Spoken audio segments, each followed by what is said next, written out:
about Prince before we started streaming here, and that reminded me that I was in the Minneapolis airport recently, and I'm happy to report that they have a Prince gift store in the Minneapolis gift store airport. For those who don't know, that's where Prince is from. So I was going to say that's quite specific, but that makes sense. Okay. yeah, I didn't yeah. know that. It was I don't I don't know about you two, but so often I'll see something like, of course, like a faux vintage Purple Rain T-shirt. Or when I was in Des Moines, Iowa, and there was just kind of like a faux 70s style Des Moines T-shirt. And my first thought is, I should buy one of those because that's cool. And then I'm like, I don't know. I got enough T-shirts. And then here I am thinking like, man, why didn't I buy those shirts? Like, of course you should buy those. Those will be great. And just throw out some, conference shirt that I got a while ago. I don't need that anymore. And of course you want a Purple Rain shirt. Well, speaking of Purple Rain, I thought this episode, we're all three back together again. It's been a while. We've been on a summer hiatus, which is fine. I think it's good to have hiatus. Is hiatus Latin? I should look that up. Haiti? Haiti. Yeah. That's the country, isn't it? Haiti. It's also good to have Mai Tai. Yes. Mai Tais on your holidays. But I thought we would come in. I forget when this was published, but there was kind of a Gartner overview of what service mesh is. I was just at SRE Day in London yesterday, and I saw a talk from one of the solo guys. I'm thinking it was Alessandro. Sorry if I got that wrong, but he was going over service mesh stuff.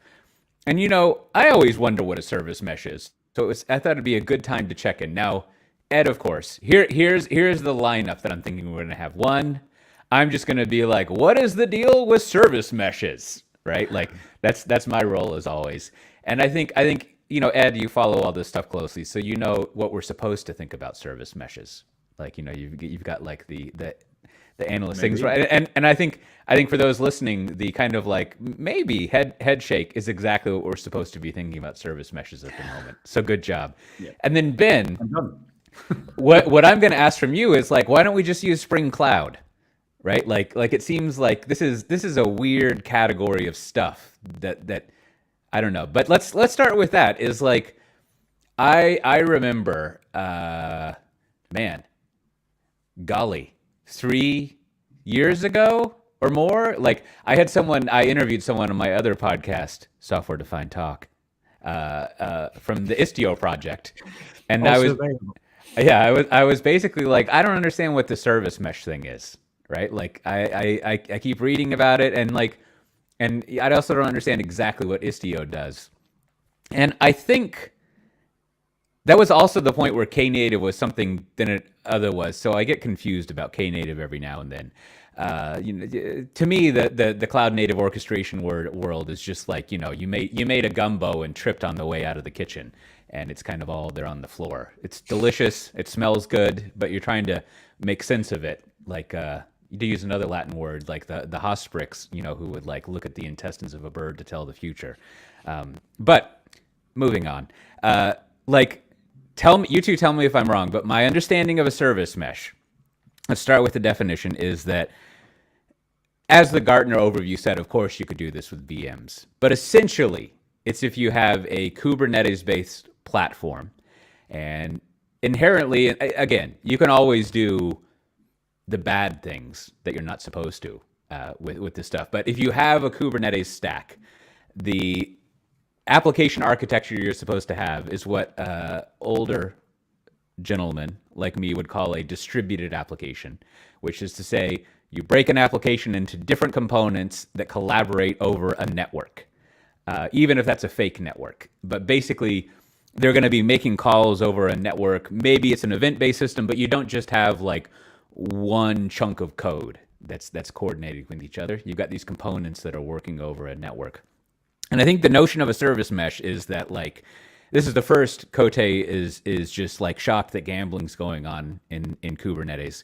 Is like, it turns out, I think, that Kubernetes doesn't do that. And so you need this whole other layer of a service mesh that basically coordinates the components of your application finding each other, coordinates how they communicate with each other, and coordinates most importantly for our enterprise world, the security and access control of it. And then also, since we're in the multi-cloud camp of the cloud native world, also what a service mesh does for you, and maybe other things do this, is it allows you to link together previously, what's the word? Distinct, previously their own Kubernetes world, so that if I had a Kubernetes install, I mean, I guess it could be on the I have one running on this side of the wall and another running on that side of the wall, or it could be on different sides of the Atlantic Ocean. These are different. Is the word you use cluster? I don't know my vocabulary well. I told you I was going to be playing the village idiot. All of the above. Different clouds, different clusters. Right. Yeah, So different. It's different. You've got different Kubernetes. I don't know how to pluralize Greek. Kubernetes. No, I don't think so. Kubernetes eyes, and Stuff. and you want to basically have them communicate with each other, and then a service mesh can do that for you as well. And then, as with any time when you're doing networking stuff, if you want to, which you usually do, if you want to drag in, like I was mentioning, access control and certificate management and load balancing and all that kind of stuff that you can do at layer 6. I've lost track of the 7-layer networking burrito, which layer is which, but you can kind of push that stuff down into the networking layer as opposed to the application layer.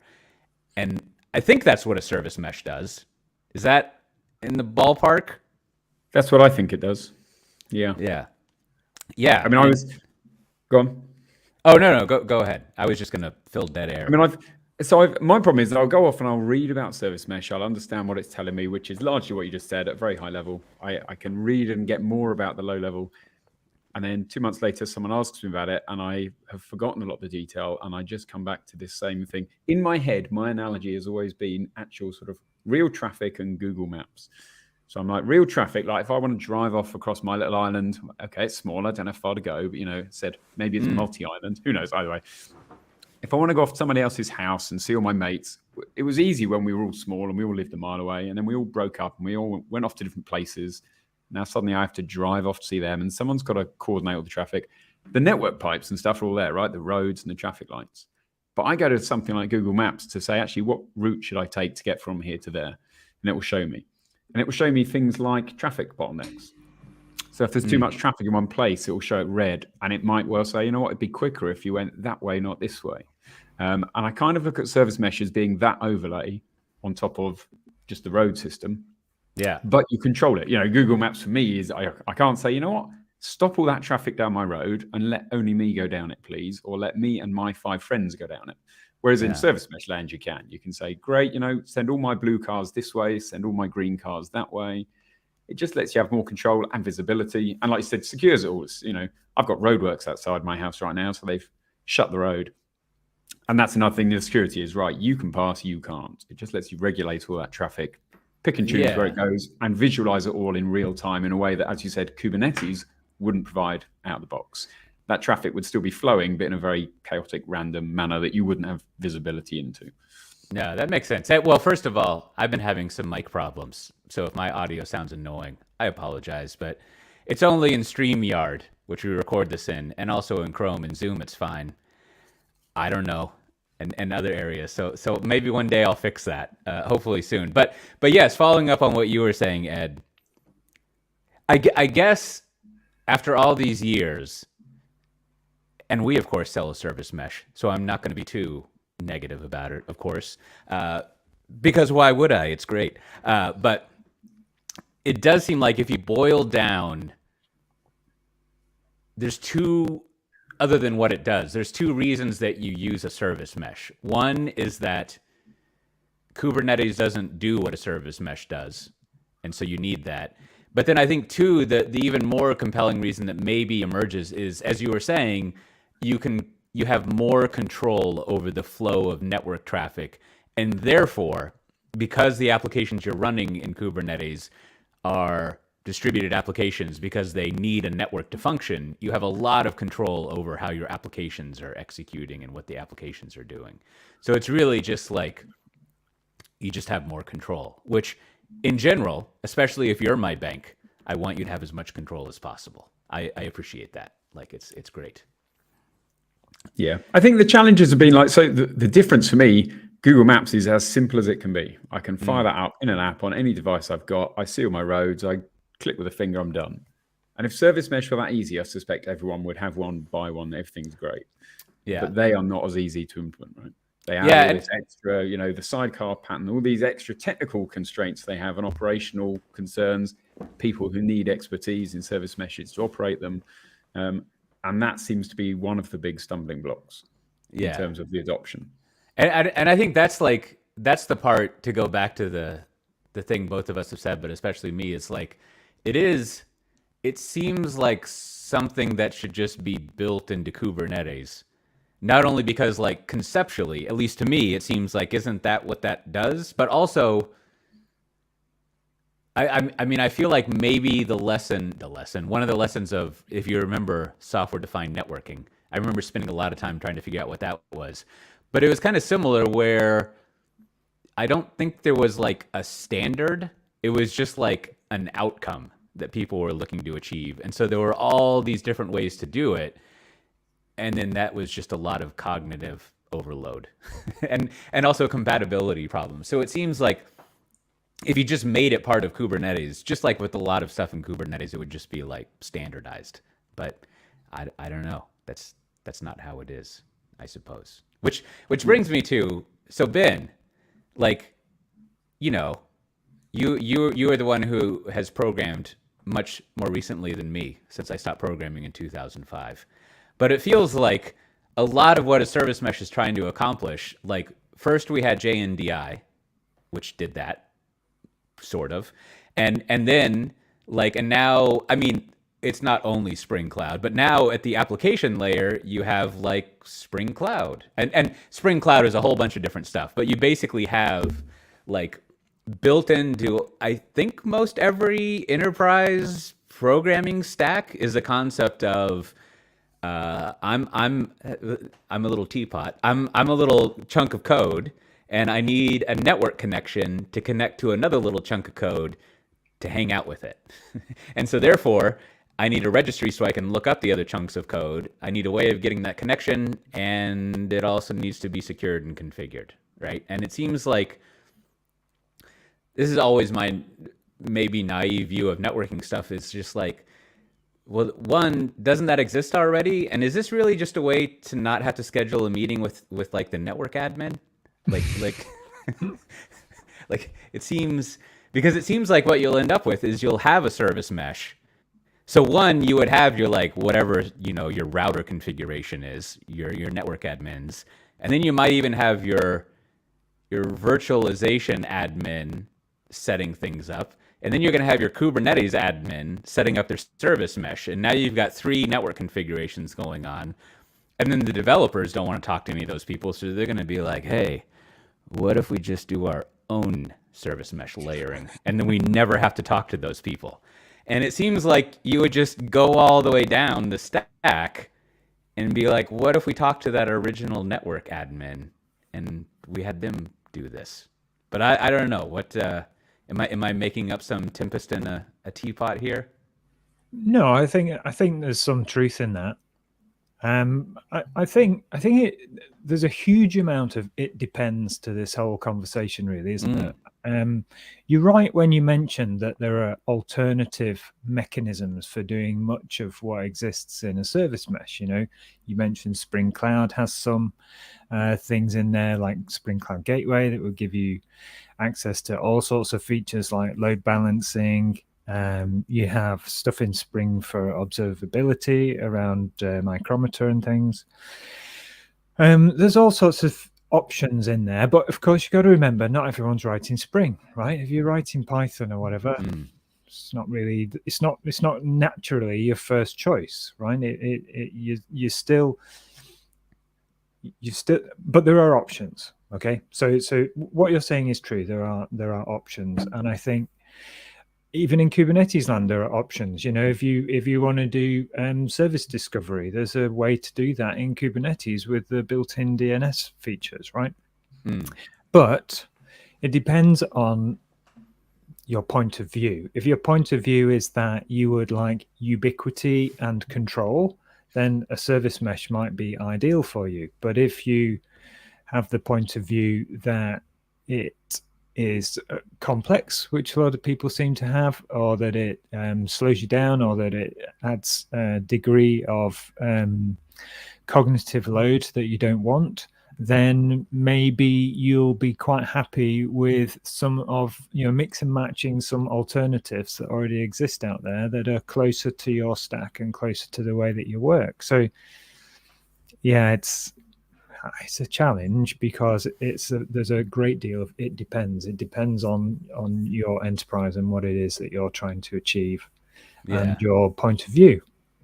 And I get, the other thing you're bumping up against there, well, intentionally or you're playing around with, is the idea of like, yes, all of that's true, and there's very rarely a well architected kind of rational stack that you can work with, right? Like you often have a bunch of incompatible things that weren't built together, and then you've got to span different geographies and zones, and so like you can't just like you actually are forced to deal with various layers that you have. And then even kind of like we were talking about, Ed, like you need something that lets you control all of this mess, because like for whatever reason or prioritization, you can't go fix it, right? Like you can't take the time to make it all, like to go have that meeting with the networking admin and just fix all 500 of your applications and how they use the network. But you could, layer a service mesh in there, which would allow all the current behavior of how applications work. They could do all their own stuff, but it would give you a huge amount of control to essentially secure and manage all the network traffic that you have.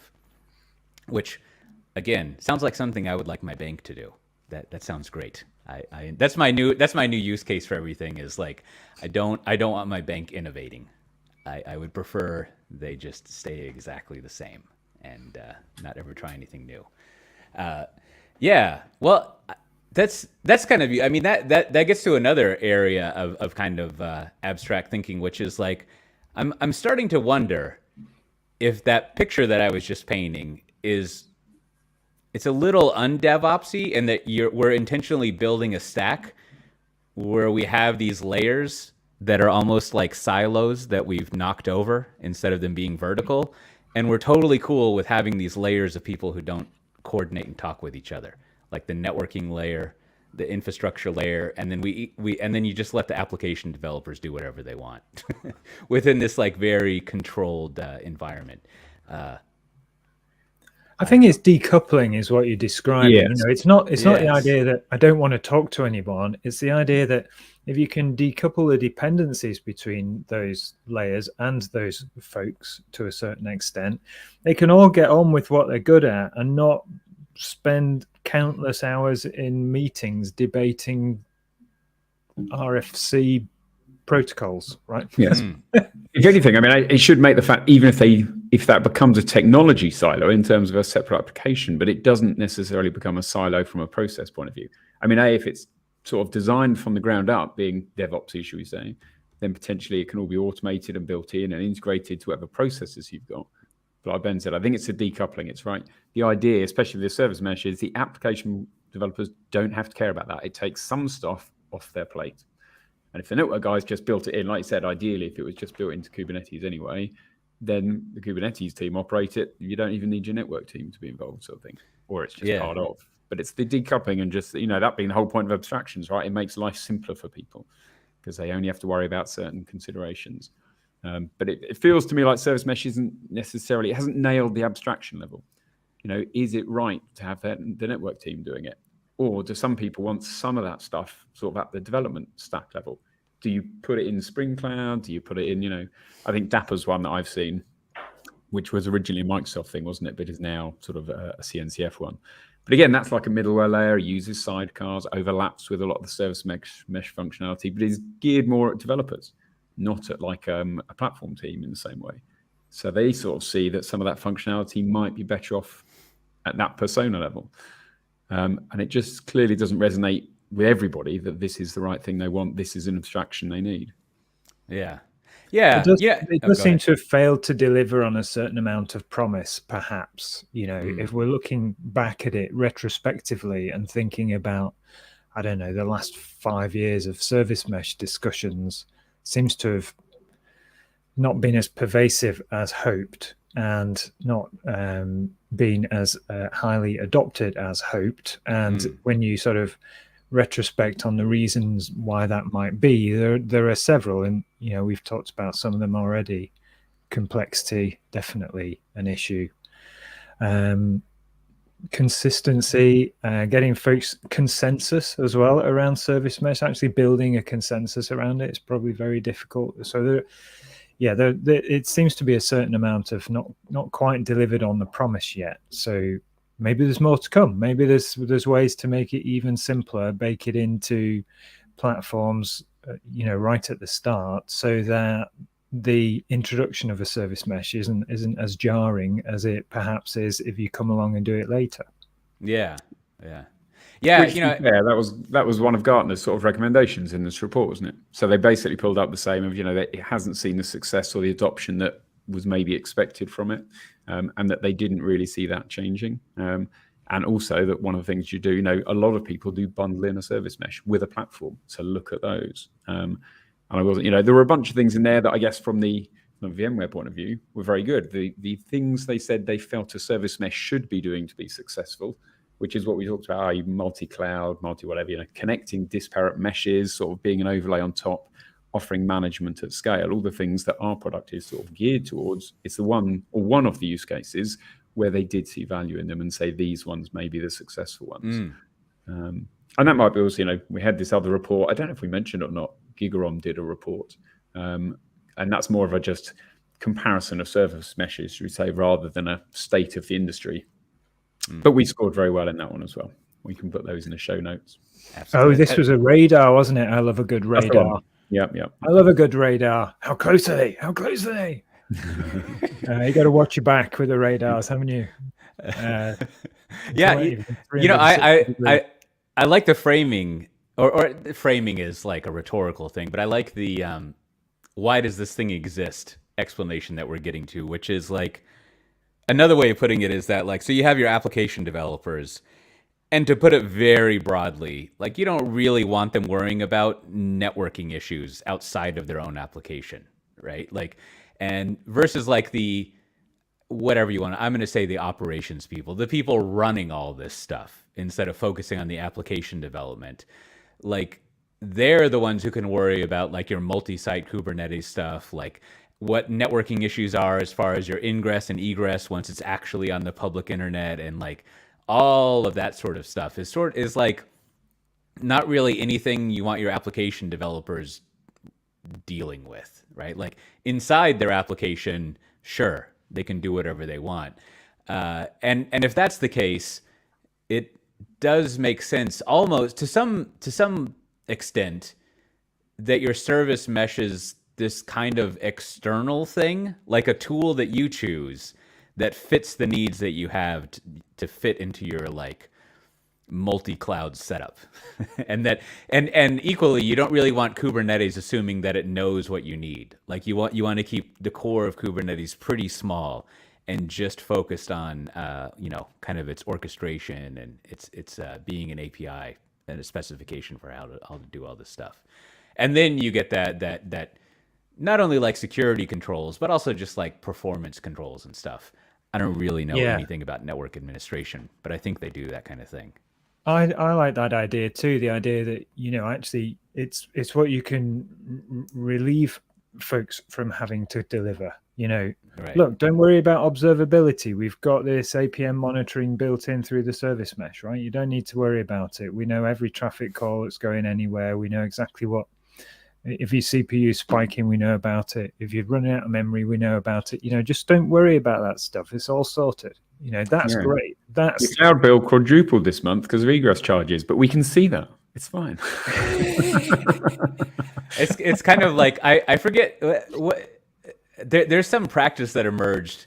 What is it, even like XP.io, where like developers would set up these like really easy to make public domain names that you could use that would just loop back to localhost or whatever. I forget what these URLs are, but it's one of those services where it's like, well, we could go and actually do regular internet DNS setup, or we could just use this faked out thing that we have, right? And it's a similar thing of just like removing the need to actually do real network administration.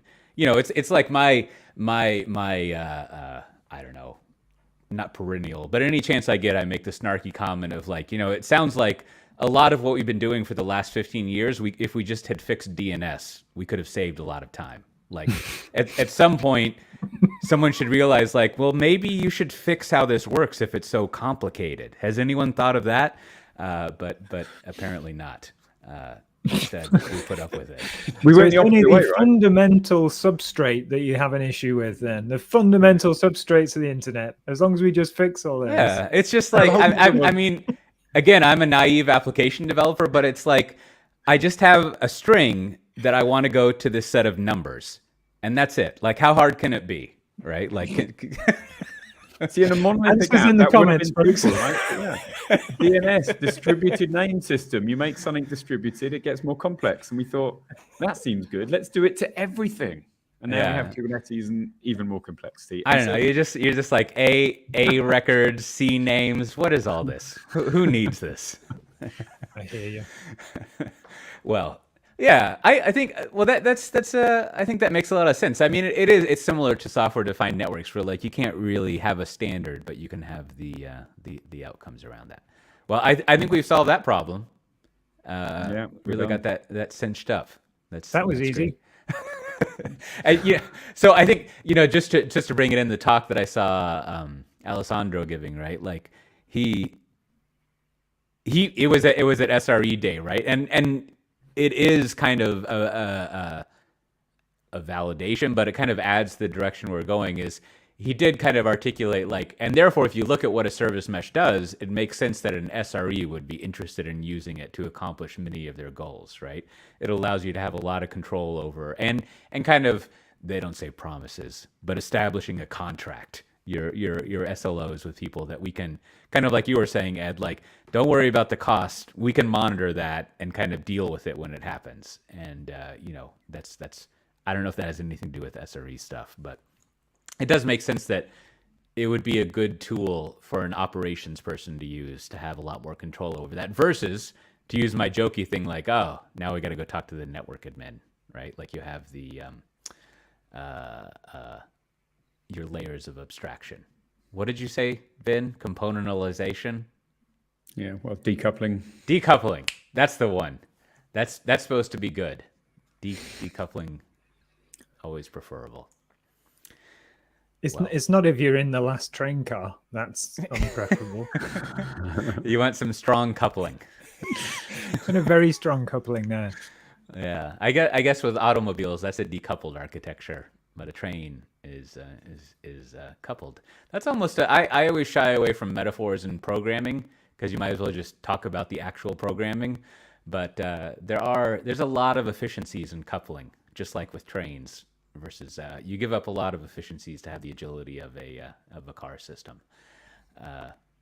But that's nice. Like if you take an Uber from even from like Canary Wharf to London City Airport, you're going to see a lot of different things as the car agilely goes through the neighborhood versus just taking the regular train there. Anyhow, yeah, we'll put some links to the reports that we were going over. And, we also have, I should mention, there's a couple of things coming up. We had VMware Explore already in the US, but this part of the world, the Europe one, is coming up the first week of November. Is that right, Ben?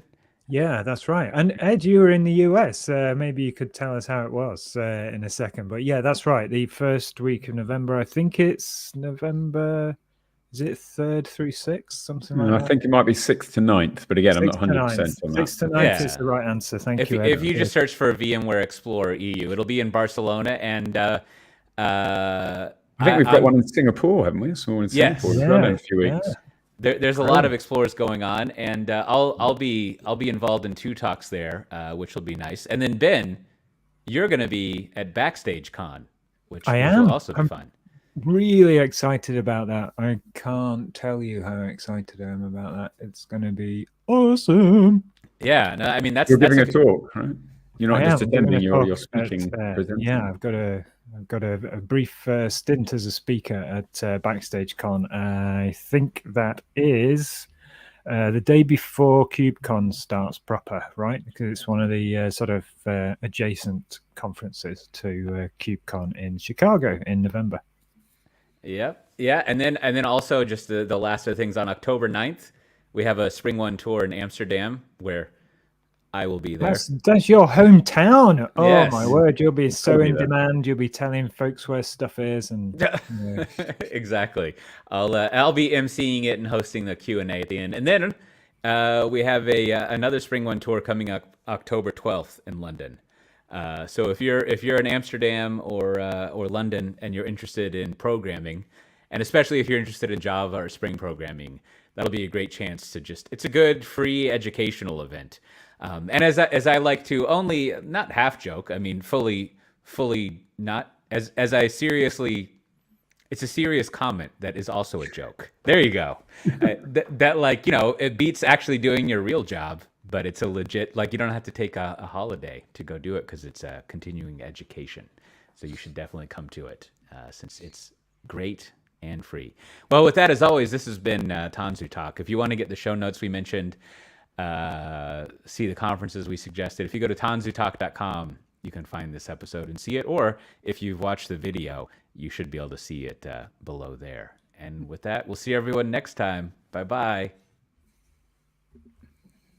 Good job waving. That was classic. But Ed, did you enjoy yourself? That's the main thing. Did you?